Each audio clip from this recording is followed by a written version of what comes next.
امشب در 24 پیشنهاد جمهوری اسلامی و آمریکا برای توافق موقت همزمان با تلاش‌های تهران برای کاهش تنش با اروپا. فرمود شما افشا کردید، خدا عقب انداخت.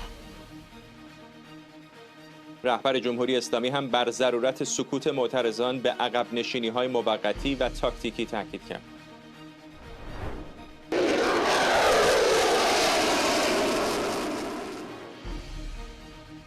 گزارش جروسلم پست از دلایل خودداری اسرائیل از حمله به تأسیسات اتمی ایران، نگرانی از حملات همزمان حماس، حزب الله و حوثی‌ها و نیاز به همکاری آمریکا.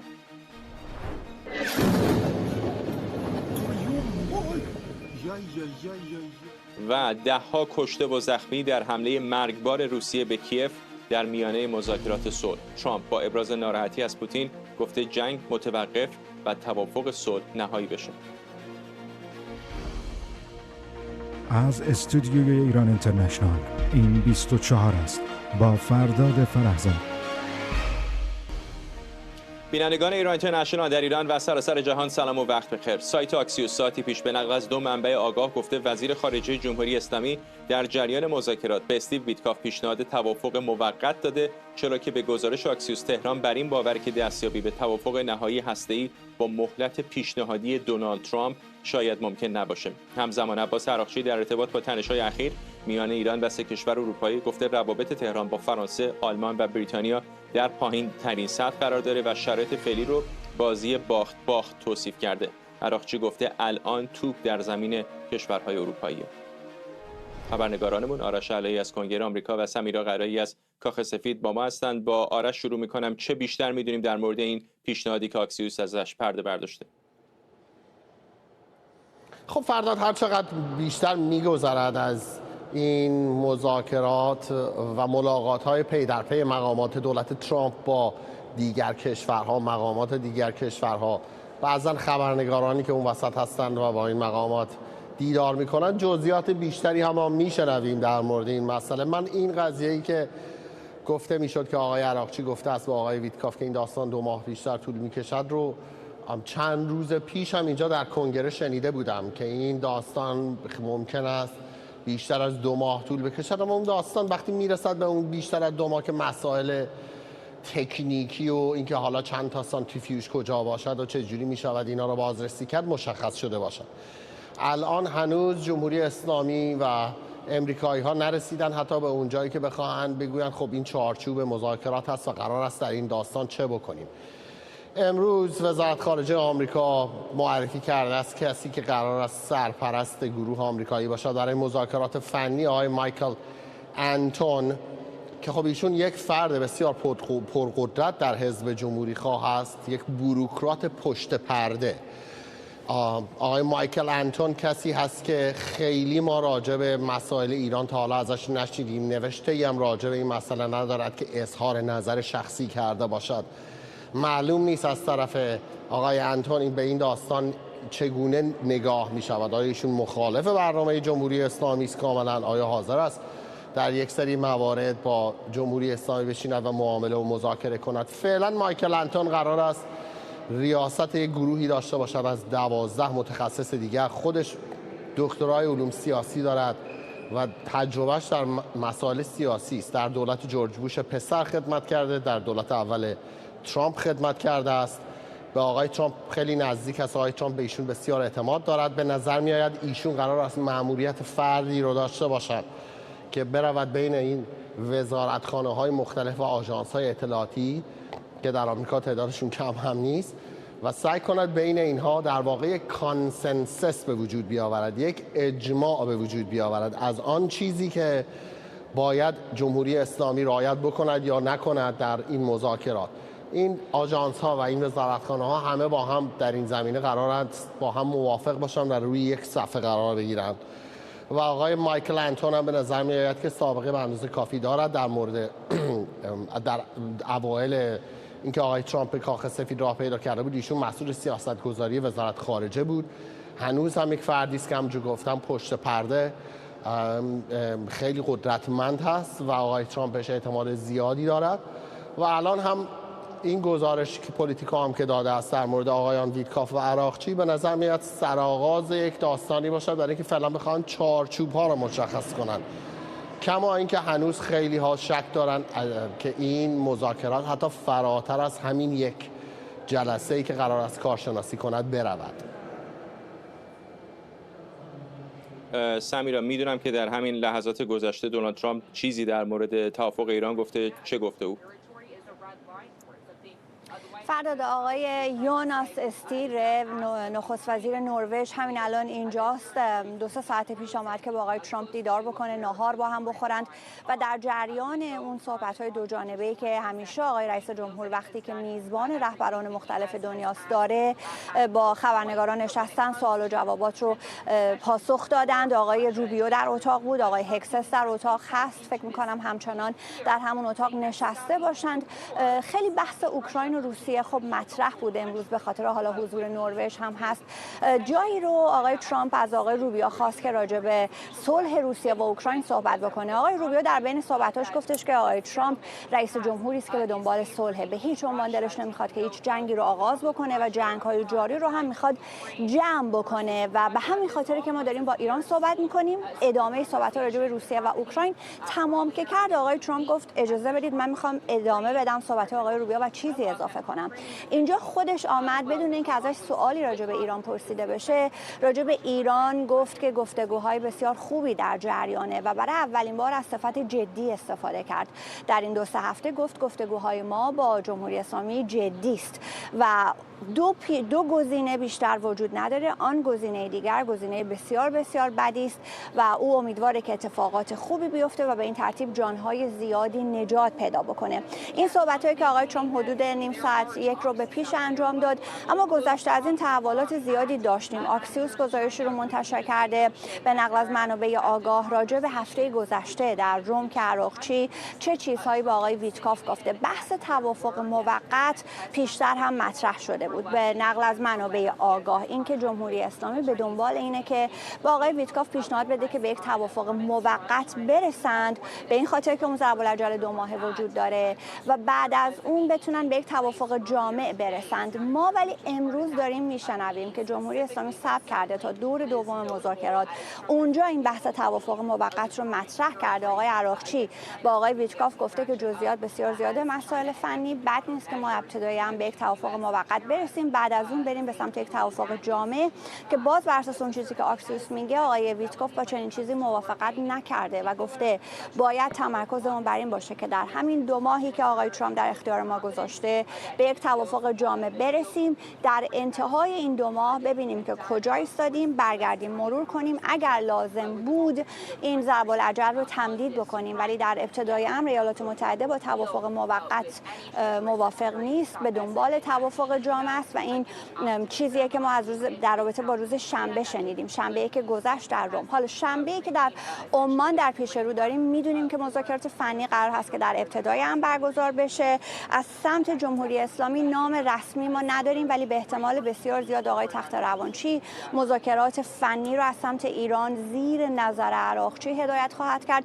از سمت آمریکا هم مایکل آنتون رو داریم که بسیار با آقای ترامپ نزدیک، نه امسال و سال گذشته، سال‌هاست، از قبل از 2016 یکی از تئوریسین‌های اصلی ایدئولوژی هست که ترامپ دنبال میکنه. به لحاظ فکری و نظری بسیار با آقای ترامپ نزدیک. در دور قبلی هم در شورای امنیت ملی آقای ترامپ فعالیت میکرد، الان هم که رئیس سیاستگذاری هست در وزارت خارجه و یه 10-12 نفر از دیگر افراد از آژانس‌های مختلف قرار هست که آقای آنتون رو همراهی بکنند. آقای آنتون هفته پیش هم در روم بوده، یعنی در اون هیئتی که با آقای ویتکاف رفته بودن روم با جمهوری اسلامی دیدار بکنند، آقای آنتون هم همراه اونها حضور داشته.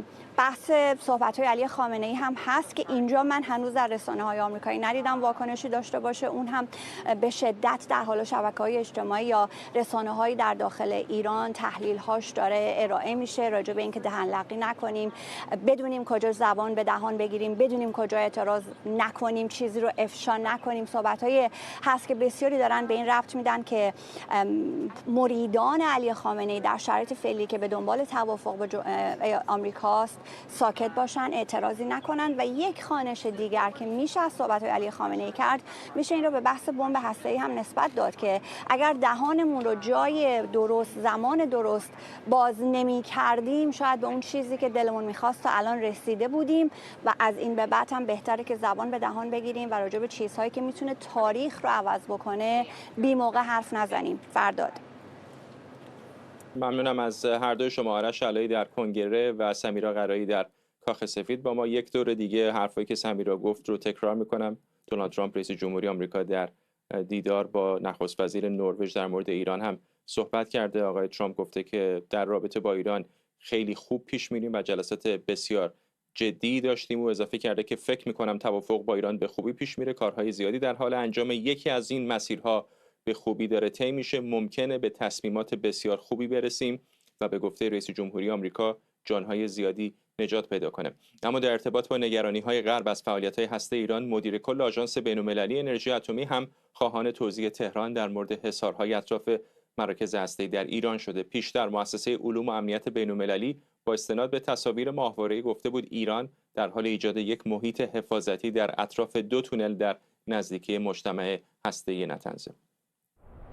دیوید آلبرایت رئیس مؤسسه علوم و امنیت بین‌الملل از آلمان به ما پیوسته. آقای آلبرایت، میخوام به گزارشتون بپردازم، اما با این خبر فوری که همین لحظاتی پیش آمد که آقای ترامپ میگه که با ایران به جاهای خوبی داریم میرسیم، ممکنه به تصمیمی برسیم که جانهای زیادی نجات پیدا کنن، میخوام شروع بکنم. سیگنال هایی داره میاد که ممکنه به توافق برسن. آیا شما نگرانید؟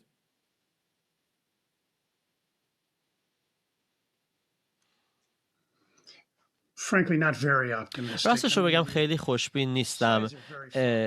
دو طرف خیلی از هم دور هستند. دولت ترامپ یا مقام‌های ارشد او پیوسته تکرار می‌کنند که میخوان که غنیسازی در داخل ایران رو متوقف کنن. آقای وزیر خارجه روبیو هم این رو گفت که میخوان برنامه هسته‌ایش رو متوقف کنن، بوشهر 1 و 2 و 3 و دیگر راکتورها رو از کار بندازند و ایران بیاد و اورانیوم غنی شده رو برای راکتورهای خودش وارد کنه. البته تا اینجا هم همین کار کرده. بوشهر هرگز اورانیوم غنی شده داخل ایران رو مصرف نکرده. ایران هرگز اورانیوم به اندازه کافی برای بوشهر تولید نکرده. بنابراین موضع آمریکا رو اگه بخوایم ببینیم، بله، تولید اورانیوم غنی شده برای ایران غیر اقتصادی است و به نفعشه که از خارج وارد کنه تا پول صرفه جویی کنه و خب تحریم ها هم تا حدی کاهش پیدا کنن. شما توییتی کردید همین تازگی و گفتید که فکر میکنید که شاید استیو ویتکاف نماینده آمریکا در این مذاکرات بحث‌های هسته‌ای رو به خوبی درک نکرده باشه. آیا فکر میکنید که آقای ویتکاف در این مذاکرات ساده‌لوحه؟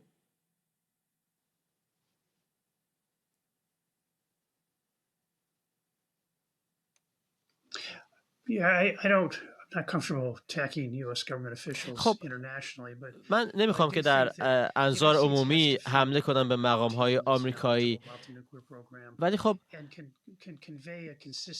تیم آمریکا باید بتونه یک پیام پیوسته و منسجم رو به مذاکره کننده های آمریکا، مذاکره کننده های ایران منتقل کنه تا اونها گیج نشن که موضع آمریکا دقیقاً چی هست. بنابراین باید بهترین تیم ممکن رو ارائه کنن و بفرستن جلوی ایران.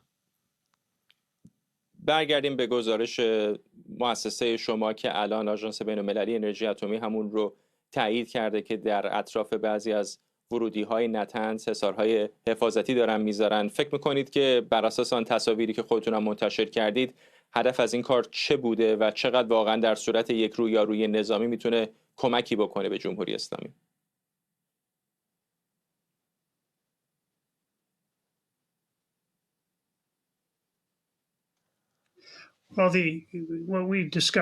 خب ما کشف کردیم، چون که از تصویرهای ماهواره‌ای و تحلیل اونها استفاده می‌کنیم، هم در مورد ایران هم در مورد کره شمالی، روسیه، و خب کشف کردیم که دارن یک حائل امنیتی درست میکنن پیرامون این کوهی که 2 تونل زیرزمینی در اون تعبیه شده. از سال 2007 یکی از اونها برقرار بوده و به نظر میاد که تأسیسات دیگر برای سرهم کردن، سوار کردن سانتریفوژهای پیشرفته بوده و حالا به نظر میرسه که یک تأسیسات سانتریفوژ گازی هم برای غنیسازی اورانیوم در اون تعبیه شده باشه. ما یک مقدار از این تعجب کردیم و تصویرها رو روش کند و کاش کردیم و دیدیم که در اون سایت قدیمی تر که سال 2007 تأسیس شده بود استحکامات بیشتری بهش اضافه شده، تقویت شده و خب حالا میبینیم 2 تا سایت هست، هر دو زیر زمین هست، یکی بسیار بسیار عمیق‌تر هست، احتمالاً سانتریفوژها در اونها هستن و دیگری رو اخیراً اومدن تقویت کردن. باز هم به نظر میرسه که با یک حائل خیلی منسجمی. بنابراین سوال اینجاست که از چی دارن محافظت میکنن و چه اتفاقی در این سایت ها میفته. به نظر میرسه که فعالیت‌های هسته‌ای باشه، با توجه به اینکه ایران گفته که میخواد یک تأسیسات سرهم کردن و سوار کردن سانتریفوژهای پیشرفته داشته باشه و خب حالا آژانس هم خواستار این شده که بره اونجا و خیلی با بی‌ادبانه به اصطلاح به اونها پاسخ منفی دادن. به نظر میرسه که گره کار در مذاکرات ایران و آمریکا احتمالاً خود نفس غنیسازی هست. آقای ویتکاف در ابتدا حرف از 3.67 زد که بعضی از مقامات آمریکایی از جمله خود او بعد عقب نشینی کردن. آیا شما میتونید شرایطی رو متصور بشید که ایالات متحده با غنیسازی حتی محدود 3.67% در داخل خاک ایران موافقت کنه؟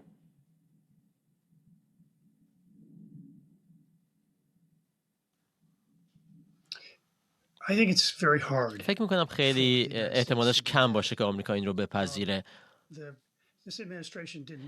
این دولت از برجام هیچ وقت راضی نبود که اون هم یک سطح 3.6 یا 7% رو پیشنهاد کرده بود و خب همه این شرایط الان عوض شده. یعنی نمیشه برجام رو دوباره احیا کرد یا دوباره خلقش کرد، چون دیگه معنایی نخواهد داشت. البته این سوال خیلی فنی هست، اما دولت آمریکا فکر میکنم که همچنان پافشاری کنه روی این دیدگاهش که اصلا ایران نباید غنیسازی کنه. البته حالا اینکه مذاکرات به کجا خواهد رسید نمیشه پیش بینیش کرد، ولی خب اونهایی که در جامعه کارشناسان، در جنبش مگا، در کنگره طرفدار ترامپ هستند، خواستار هیچ نوع غنیسازی در داخل ایران نیستند. بنابراین اگر ترامپ بپذیره غنیسازی داخل ایران رو، اون وقت این رو به سختی خواهد تونست که بقبولونه و بفروشه به این حامیان خودش. همچنین یک نکته دیگه هم هست و اون رو باز مطالعه مؤسسه ما دیروز معرفی کرد. سوال اصلی اینجاست که آیا ایران اصلا تمایل داره که پاسخ بده به سوالهای بازرسان بین‌المللی که در مورد اون ذخایر و منابع هسته‌ای که پیشتر اعلام نشدن. بحث پادمان ها هست، بحث ادامه برنامه هسته‌ای تسلیحاتیشه که ایران این رو انکار میکنه و خب هر کسی که خارج هست برای این باور است که دارن دروغ میگن. بنابراین اگه بخوام به توافقی برسن که بیشتر آمریکایی ها و اروپایی ها و دیگران بر این باور باشن همچنان که ایران یک برنامه مخفیانه هسته‌ای نظامی داره، حداقل در گذشته داشته و بخشای از اون رو داره مخفی میکنه، چطور میتونیم به یک توافق میرسیم با چنین رژیمی؟ بنابراین این مسئله رو دولت آمریکا داره، به همین دلیل اومده بحث غنیسازی صفر رو مطرح کرده و خب یک تقابل جدی است بین ایران و آژانس بین‌المللی انرژی اتمی درباره صلح‌آمیز بودن یا نبودن برنامه هسته‌ایش و آژانس خیلی روشن گفته که ما نمیتونیم تایید کنیم که این برنامه صلح‌آمیزه و سوء ظن ما هم این است که صلح‌آمیز نیست. بنابراین اینها همه مطرح هست و خب یکی از دلایلی که ترامپ برجام رو هم ازش خارج شد در سال 2018 همین بی‌اعتمادی و مسائل حل نشده بود. بنابراین فکر نمی‌کنم بتونیم به عقب برگردیم و بیایم به ایران اعتماد کنیم که خودش این محدودیت‌ها رو رعایت کنه. و خب خیلی ها شاید خواهند گفت که ایران بیش از 10,000 سانتریفوژ داره. بله، شما نمیتونید سانتریفوژ ها رو ذخیره کنید و پلم کنید. اینها رو باید تخریب کنید اگر میخواید که ایران بعداً از اینها استفاده نکنه، برای اینکه اینها رو میتونه دوباره فعال کنه. بنابراین همه این سانتریفوژ ها رو باید منهدم کنید و ایران اون رو هم نمیخواد. بنابراین اینها یک مثال هایی هستن از این که مشکلات بنیادی بین دو طرف چی هستن. حالا یک راه فائق اومدن بر این مشکل که میتونه یک پیام جدی به آمریکا مخابره کنه اینه که رژیم شروع کنه با آژانس کاملا همکاری کردن. اگر که بازرسان آژانس میخوان وارد بشن بهشون اجازه ورود بدین، نگین به شما مربوط نیست. به سوالهاشون درباره فعالیت‌های گذشته هسته‌ایتون پاسخ بدین. اجازه بدین که راستی آزمایی کنن که برنامه هسته‌ای شما هیچ جنبه نظامی الان نداره. اینها نگرانی‌های جهانی رو درباره غنیسازی شما تسکین خواهد داد و کمتر خواهد کرد. ممنونم از شما. دیوید آلبرایت، رئیس مؤسسه علوم و امنیت بین‌الملل از آلمان. در تهران هم رهبر جمهوری اسلامی ساعتی پیش بدون اشاره به عقب نشینی در برابر ترامپ با ذکر روایتی از تاریخ اسلام تاکید کرده صلح امام دوم شیعیان با معاویه موقت و تاکتیکی بود. علی خامنه‌ای گفته که پیشتر در زمان قیام شیعیان بازپسگیری خلافت 2 بار به تعویق افتاد، 1 بار به دلیل عدم استقبال عده‌ای از امام جدید و دفعه دوم به گفته او به دلیل دهن‌لقی جمعی از شیعیان. خامنه‌ای گفته اگر آن موقع معترضان به عقب نشینی صبر و سکوت می‌کردند شیعیان موفق می‌شدند و مسیر تاریخ عوض می‌شد. فرمود شما افشا کردید، خدا عقب انداخت. یعنی اگر شیعیان دهنشون قرص بود و افشا نمی‌کردن و اینا، شاید همون وقت قضیه تمام می‌شد. شما ببینید تاریخ چقدر تغییر پیدا می‌کرد. اصلا یه مسیر بشر یه مسیر دیگری میشد. امروز دنیای دیگری. یعنی کوتاهی‌های ما یه جا دهن لقیمون، یه جا کمک نکردنمون، یه جا اعتراض کردن بی خودیمون، یه جا صبر نکردنمون، یه جا تحلیل غلطی که از اوضاع میکنیم گاهی تأثیر میگذاره، تأثیرات تاریخی. یعنی اینجور چیز میکنه. لذا خیلی باید مراقبت کرد. شایان سمیعی، کارشناس امنیت ملی از ویرجینیا و سارا کرمانیان، کارشناس روابط بین‌الملل و دانشجوی دکترا از برایتون با ما هستند. آقای سمیعی، گمان میکنم حرفش به زبان ساده به دلواپسان داخل حکومت این هستش که دندان به جگر بگیرید تقیه میکنیم. با عرض ادب حضور شما جناب فرزاد گرامی، بانو کرمانیان و مردم عزیز ایران. ببینید، خامنه‌ای حرفهاش در حقیقت یادآور یک سیاست رقت‌انگیز صدر اسلام هست که همون گونه که میدونیم داره سعی میکنه از یک الگوی رئالیسم سیاسی در زمینه اخلاق دینی استفاده بکنه. خامنه‌ای داره در حقیقت میخواد یادآور همون صلح حدیبیه‌ای باشه که میخواد بگه آقا الان ما اگر بیاییم در یک کوتاه مدت به یک چیزی تن در بدیم ممکنه دراز مدت به نفعمون باشه. برنامه‌ش هم بر این ترتیبه، میگه آقا 10 سال دیگه 5 سال دیگه که دونالد ترامپ سر کار نیست، نصف بیشتر این اروپایی‌ها ممکنه که مملکتشون عوض شده باشه، از این ستون به اون ستون هم برای ما فرجه.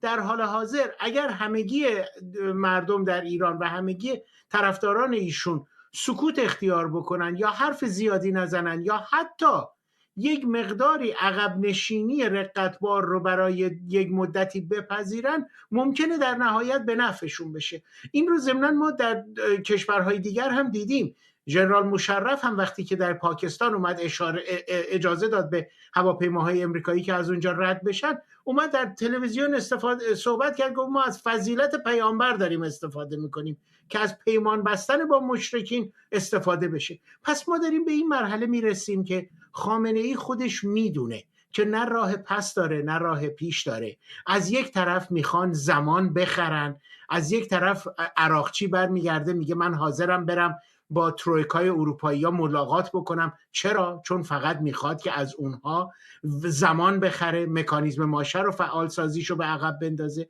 و از طرف دیگر هم به امریکایی ها هی امروز و فردا میکنن و اون بازه زمانی به اصطلاح 60 روزه‌ای که ترامپ معین کرده بود رو هی میخوان به تأخیر بندازن. ولی من فکر میکنم هیچ کدوم از این سیاستگذاری های جمهوری اسلامی در نهایت براشون نتیجه بخش نباشه. خانم کرمانیان، این حرفای آقای خامنه‌ای رو میشه امروز در گزارش آکسیوس هم تا اندازه‌ای دید که مدعی شدن عباس عراقچی به طرف آمریکایی گفته که حالا یک توافق موقتی بکنیم چون شاید در این بازه محدود نتونیم یک توافق اصولی به دست بیاریم. ولی خب بارها از طرف چهره‌های مختلف دولت ترامپ شنیدیم که اونها به جمهوری اسلامی فرصت زمانسوزی نخواهند داد. چقدر واقعا فکر میکنید که ممکنه به خصوص زیر رهبری تیم آقای ویتکاف ایالات متحده به یک توافق موقتی، آن چیزی که به نظر رهبر جمهوری اسلامی هم دنبالش هست، رضایت بده؟ من فکر میکنم که خب خیلی کمه، چون طرف آمریکایی خیلی نفعی نداره در اینکه بخواد یه قرارداد موقتی اینجا جلو ببره. ولی چیزی که باید در نظر داشت این متن سخنرانی کنسل شده ای هست که قرار بود عراقچی توی مرکز کارنگی داشته باشه و بعد اومد این رو روی اکانت ایکس خودش گذاشت که توی اون عملا داره به آمریکا این چراغ سبز رو نشون میده که در واقع این احتمال که آمریکا و ایران بخوان با هم پروژه مشترک تولید برق هسته‌ای داشته باشن رو حالا این عنوان میکنه، که این یک بحثی است که به نظر من خیلی باید در نظر داشت توی تمام این صحبت‌هایی که میکنیم راجع به حتی حرفی که روبیو زده و اینها. ولی ارتباطش با این صحبت خامنه‌ای امروز میتونه این باشه که من فکر میکنم که بیشتر باید این رو همونطور که خودتونم اولش گفتین یه ذره مخاطب اینجور صحبت‌ها رو بیشتر مردم دید، طرفداران جمهوری اسلامی، بدنه مردمی که در واقع هنوز حامی جمهوری اسلامی هستن. یک ذره خب دیدیم که این امامان جمعه خیلی اعتراض کردن به کوتاه اومدن‌های مذاکرات، اعتراضاتی که شده و خب این داره این حرف رو بیشتر مخاطبش به اونها هستن که میزنه و خیلی به نظر من مهمه، چون اینو در نظر داشته باشیم که واقعا چه کاری جمهوری اسلامی، یعنی اگر که حالا همه اینها موقت باشه در آیندهش میخواد چیکار بکنه. اگر که الان جمهوری اسلامی واقعا نتونه آمریکا رو قانع بکنه که یک پروژه تولید سلاح هسته‌ای پنهانی نداره، خب احتمال زیاد گزینه نظامی روی میز هست و جلو میره. اگر هم که بخواد مثلا یکی از سناریوهای مثل همین پیشنهادی که حالا عراقچی مطرح کرده که بخواد با آمریکا وارد همکاری مشترک و تولید در واقع برق هسته‌ای بشن، که حالا مسائل تکنیکالش باید بحث بشه اگر که کار به اونجا برسه. ولی خب چه شکلی از احتمال شکلی از حضور فیزیکی طرف آمریکایی در ایران خواهد داشت که در اون شرایط هم دیگه اساساً کلا جمهوری اسلامی خیلی مناسباتش با آمریکا دگرگون شده، گفتمان سیاست خارجش دگرگون شده و شکل نظارتی که اصلا بر تجهیزات هسته‌ایش وجود داره و تکنولوژی تولید انرژی هسته‌ایش وجود داره متفاوت خواهد بود. بنابراین اصلا باز هم نمیتونه در دراز مدت خیلی روی این مسئله حساب بکنه و حتی خیلی هم نقض قرضه. یعنی اگر که بیان این حرفو بزنن در شرایطی که خودشون دارن از اون طرف میرن پیشنهاد در واقع توافق موقت میدن، انگار دارن علنا میگن دیگه به طرف آمریکایی که ما اعتماد نکنید، نه کنید، ما خودمون هم داریم میگیم که این موقته. به نظر من اینجور یه ذره حتی حماقت اینطوری صحبت کردن شاید در سیاست خارجه، ولی به نظر من طرف اینجور صحبت ها خود در واقع بدنه حامیان ناراضی جمهوری اسلامی هستن. از یک طرف دیگه هم یک سری از تاکیدهایی که حالا این روزا می‌بینیم میشه نه فقط حالا راجع به این قسمت رو در واقع تقیه پیشه کردن، بلکه کلا راجع به منعطف بودن فقه شیعه که فتوا میتونه در یک شرایطی عوض شه و اینا. خب این در یک لایه دیگه میشه به شکل یک تهدیدی به آمریکا هم در نظرش گرفت دیگه، که اگر که اتفاقا شما بخوان گزینه جنگ رو جلو ببریم، ما از اون طرف میتونیم فتوای منع تولید انرژی هسته‌ای رو، منع تولید سلاح هسته‌ای رو در واقع برداریم. فکر میکنم این بحث هایی که حالا این روزها میکنن با این ارجاعاتی که میدن به منعطف بودن فقه شیعه و در واقع مدل سیاست ورزی یک دولت اسلامی، باید توی این دو تا لول متفاوت در نظر گرفته باشه، هم از نظر در واقع مخاطب، پیامی که داره مخاطبش به بدنه مردمی خودش میده، و هم از طرف دیگه تهدید ضمنی که داره میکنه طرف آمریکایی رو. خانم کرمانیان و آقای سمی لطفا با ما بمونید. اون بخشی از صحبت آقای ترامپ در دیدار با نخست وزیر نروژ که به ایران اشاره کرده رو همکارانم ترجمه کردم، میخوام اون رو با هم بشنویم و دوباره برگردیم.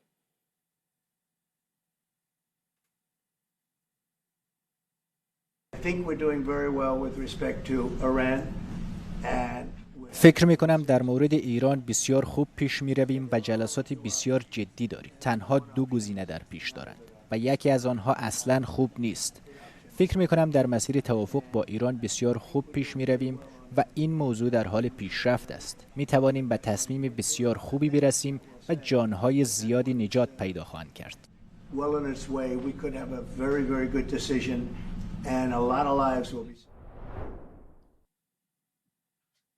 آقای سمی چطور ترجمه میکنید حرفای او رو؟ خیلی سیگنال های متناقض داریم میشنویم، ولی هر دفعه که آقای ترامپ در مورد مذاکرات حرف زده، مستقیم و غیر مستقیم این تصویر رو داده که گزینه دیپلماسی به نظر پررنگتر هست تا گزینه نظامی.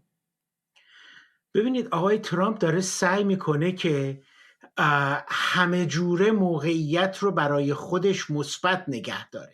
چرا؟ چون هم ایشون میدونه هم ما میدونیم که این گفتگوها چند لایه داره. لایه اولش فقط ممکنه که اون ترویکای اروپایی‌ها و مکانیزم ماشه باشه. لایه دومش روسیه هست که ایالات متحده نیاز داره که از نفوذ روسیه در مقابل جمهوری اسلامی استفاده بکنه.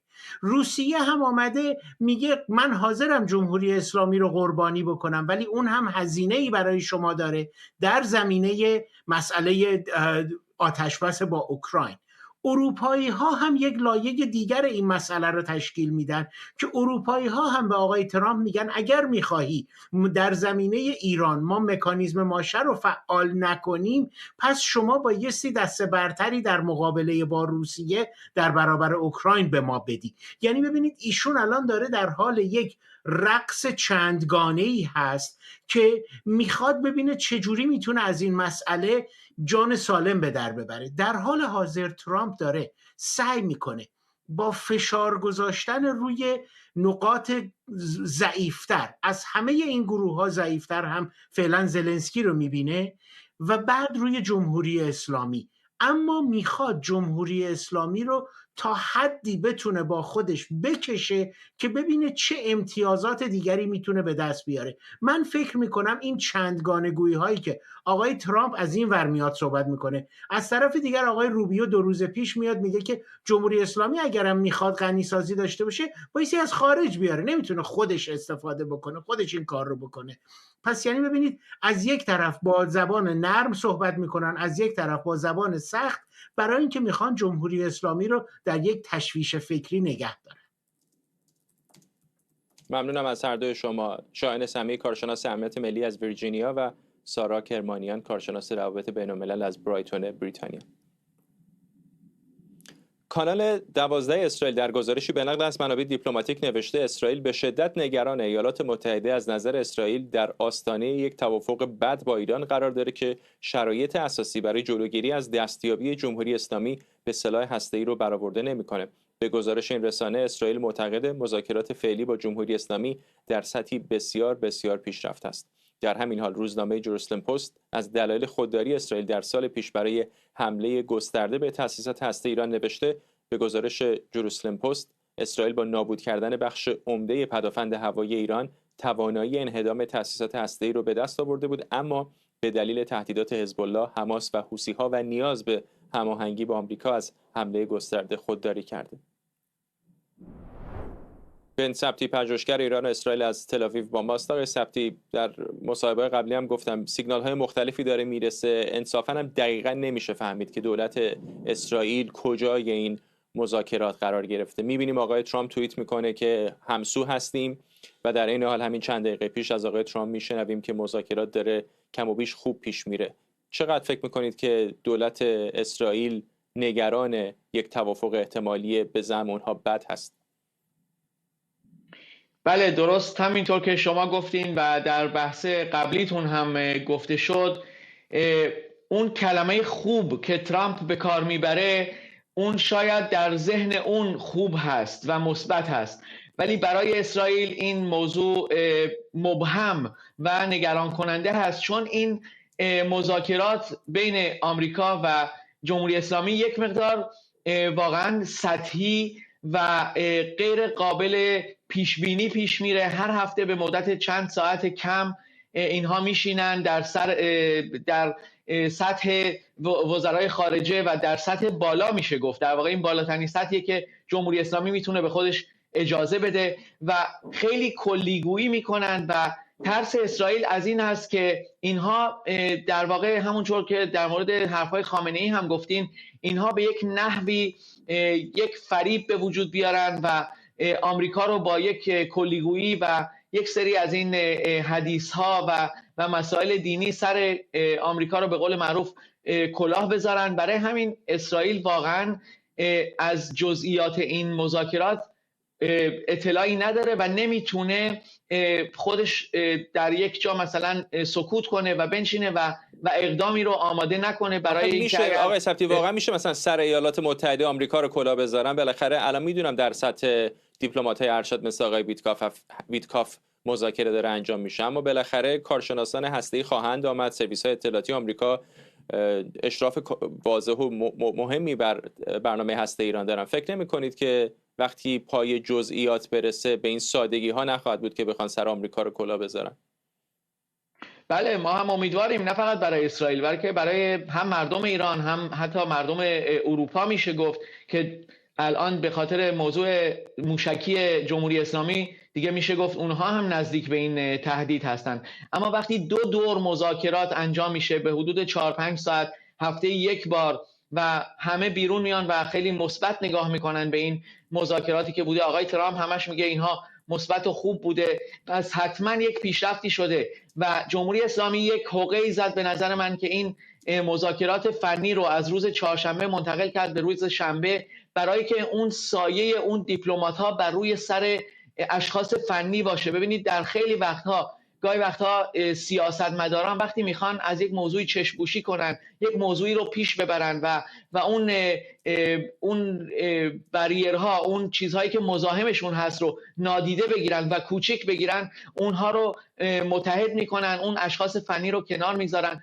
ما از کجا میتونیم بدونیم در روز شنبه مثلا یک اشخاص فنی بیاد؟ و این هم خیلی بده که از روز اول اونها اونجا نبودن. از طرف آمریکا، طرف جمهوری اسلامی کار خودش رو خوب میدونه، اینها کارکشته هستن، 40 و چند سال در این موضوع هستن، ولی طرف آمریکایی بیان بدون هیچ مقدمه‌ای بخوان از نو شروع کنن، ولی در کنارشون آقای ویتکاف و آقای عراقچی نشسته باشن. خب اونها پوشش میذارن برای اون اشکالاتی که این اشخاص فنی بگیرن. این یک مسئله هست که واقعا ازش نمیشه گذشت، چون مسئله هسته‌ای مسئله تکنولوژی هست، پیچیده هست، خیلی اشکالات میشه گرفت از جمهوری اسلامی، ولی تا حالا هیچ اشکالاتی که نگرفتن بلکه راه رو برای غنیسازی در خود خاک ایران باز گذاشتن، مسائل دیگر رو بهشون اهمیت ندادن. به خاطر همین اسرائیل نگرانه که اگر چیزی که تا حالا اتفاق نیفتاده چه ضمانتی هست که بعدش بخواد اتفاق بیفته. ممنونم از شما. بن ثبتی، پژوهشگر ایران و اسرائیل از تل‌آویو با ما. فدراسیون روسیه در یکی از بزرگترین عملیاتش با 145 پهپاد و 70 موشک از جمله 11 موشک بالستیک کیف پایتخت اوکراین رو هدف قرار داده که در نتیجه دست کم 12 نفر کشته و 90 نفر دیگه زخمی شدند. دونالد ترامپ رئیس جمهوری آمریکا در واکنش به این حمله با لحنی کم سابقه از ولادیمیر پوتین خواسته حملات رو متوقف و توافق صلح رو نهایی کنه. او همینطور ساعتی پیش در دیدار با نخست وزیر نروژ گفت آمریکا فشار زیادی بر روسیه وارد کرده و دو طرف باید توافق کنند. نمیدانید چه فشاری بر روسیه وارد میکنیم. فشار زیادی است و روسیه این را میداند. برخی افراد نزدیک به این موضوع هم میدانند، وگرنه به مذاکره حاضر نمیشدند.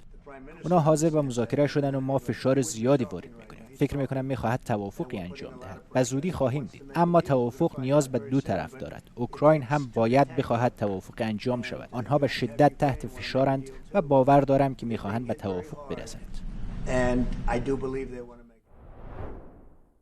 ابراهیم روشندل، دیپلمات سابق و کارشناس امنیت ملی و مسائل استراتژیک از واشنگتن با ماست. آقای روشندل، خیلی ها این حملات دیشب روسیه به کیف رو کم سابقه اگر نه بی سابقه توصیف کردن. چرا به نظرتون چنین کاری کرده آقای پوتین در آستانه شرایطی که آقای ترامپ امیدواره دو طرف به پای میز مذاکره برسن؟ بله، عرض سلام خدمت شما و مخاطبین خوب برنامه‌تون. با توجه به جلساتی که برای هر دو طرف مقامات روسی و اوکراینی از طرف ایالات متحده آمریکا برگزار شد و نشست‌های مختلفی که نتیجه اون برقراری آتش‌بس‌های موقت بود تا بتونن به یک راه حلی برسن، تصور من این هستش که علت اصلی تداوم این حملات از طرف روسیه تحت فشار گذاشتن آقای زلنسکی به اتخاذ تصمیمی که از طرف آمریکایی‌ها هم در واقع تعیین شده بود، ولی آقای زلنسکی زیر بار این مسئله نمیره و اون رو خلاف اون آرمان‌های خودش و همچنین خلاف مقرراتی که در قانون اساسی اومده که واگذاری بخش‌های اشغال شده به روسیه طی این توافق‌ها نمیتونه راه حل نهایی باشه. میشه گفت روس‌ها در حال حاضر این عملیات‌ها رو که بیشتر هم روی زیرساخت‌ها انجام شده، به ویژه نیروگاه‌ها و تأسیسات مختلف، تلاش بر این هستش که دولت اوکراین به شدت فلج بشه در تامین نیازهایی که برای شهروندان هست و این فشارها به گمان آقای پوتین میتونه نتیجه بخش باشه، ولی در اصل میشه گفت این خلاف موازین بین‌المللی هستش و من فکر نمی کنم این راه حلی باشه که بتونه آقای زلنسکی رو به قبول شرایط روس‌ها وادار بکنه. آقای ترامپ گفته بود حتی قبل از اینکه به کاخ سفید برسه در 24 ساعت صلح رو در اوکراین برقرار میکنه. الان به نظر میرسه که اون امیدواری‌ها کمی رنگ باخته. آیا به نظرتون شانس آتش بس داره به مرور محو میشه؟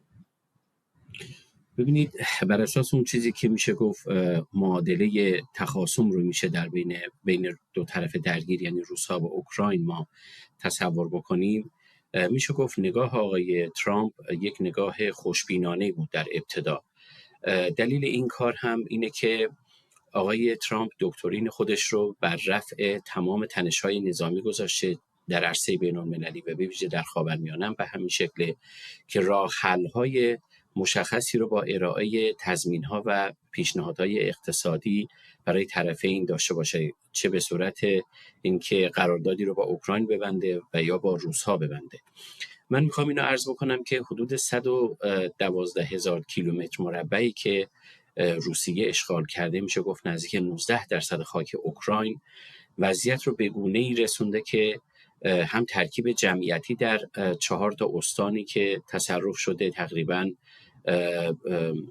دونتسک و لوهانسک که تقریباً بیشترش تصرف شده و 2 استان دیگه، شرایط رو روس‌ها دارن با تغییر ترکیب جمعیتی پیش میبرن که در آینده اگر نیاز به همه پرسی هم باشه که نظر اون مناطق رو بپرسن، وضعیت برنده رو داشته باشن. ولی آقای ترامپ ابزارهایی که میشه گفت در اختیار داره اینه که اولا تنها پیشرفتی که از این صحبت‌ها شده اینه که آقای زلنسکی قبول کرده که در تابستان امسال انتخابات ریاست جمهوری برگزار بشه. من گمانم اینه که خود زلنسکی یکی از موانع اصلی برای ایجاد یک راه حل دائم هست، برای ایجاد صلح هست. اروپا هم پشتیبانی‌هایی رو از آقای زلنسکی داره انجام میده. آقای پوتین هم طبیعتاً به تبعات عدم صلح با اوکراین داره فکر میکنه، به خاطر اینکه تبعات بین‌المللی که برای روس‌ها داره بیشتر از فشاری که روی اوکراین ایجاد خواهد کرد. بنابراین میشه گفت خود پوتین هم ترغیب به این مسئله شده که به راه حل برسه، ولی خواسته هایی که دارن مطرح میکنن طرف روسی میشه گفت برخیش با موازین بین‌المللی مغایرت داره، به ویژه تصرف جزیره کریمه. ولی من گمانم بر این هست که اگر این وضعیت ادامه پیدا بکنه، ممکنه ما شاهد تغییراتی در سیستم حاکم سیاسی اوکراین باشیم، آقای زلنسکی بره یک فرد دیگه بیاد. ولی شما میدونید که مقررات بین‌المللی در حال حاضر به گونه‌ای هستش که نقش سازمان ملل رو در حاشیه گذاشته و عملاً موضوع حل و فصل این اختلافات بین اوکراین و روسیه رو به مذاکراتی که آمریکا با روسیه به طور مستقیم داره گره زده و این خودش مسئله‌ای هستش که باید ببینیم آیا روسیه مایل هست که انزوای سیاسی و اقتصادی رو تحمل کنه یا بده به یک توافق بلند مدت. بله، ممنونم از شما ابراهیم روشندل، دیپلمات سابق، و ممنونم از شما که بیننده 24 بودید.